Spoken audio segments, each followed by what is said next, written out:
तो नमस्कार दोस्तों, कैसे हैं आप लोग। दोस्तों बहुत बड़ी अपडेट दोस्तों, कल अंकुश राजा म्यूजिक वर्ल्ड पर एक सॉन्ग रिलीज किया गया है। श्री राम भजन है, जिस सॉन्ग का नाम है जय श्रीमन नारायण। दोस्तों इस सॉन्ग को अलग लेवल से शूट किया गया है। दोस्तों इस सॉन्ग में दोनों भाई बुलेट के साथ नज़र आ रहे हैं। बहुत बवाल लुक देखने को मिल रहा है दोस्तों इस वीडियो में। आप लोग जाके देख सकते हैं, डिस्क्रिप्शन में लिंक है उस सॉन्ग का, आप लोग जाके सुन लीजिएगा। दोस्तों बहुत मस्त तरीके से शूट किया गया है दोस्तों, बहुत अच्छे लेवल का सॉन्ग है।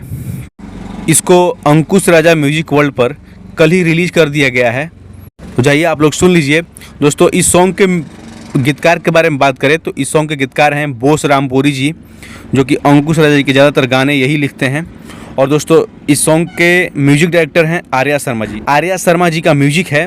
तो जाइए दोस्तों सुन लीजिए आप लोग इस सॉन्ग को, बहुत ही अच्छा सॉन्ग, भक्ति सॉन्ग है, तो काफ़ी अच्छा लगेगा सुनने में। तो यही अपडेट था दोस्तों। चलिए, चैनल पर नए हैं तो चैनल को सब्सक्राइब कर दीजिएगा, ऐसे ही भोजपुरी से जुड़ी तमाम खबर सबसे पहले पाने के लिए। चलिए मिलते हैं किसी नेक्स्ट अपडेट के साथ नेक्स्ट वीडियो में, तब तक आपको बाय, टेक केयर।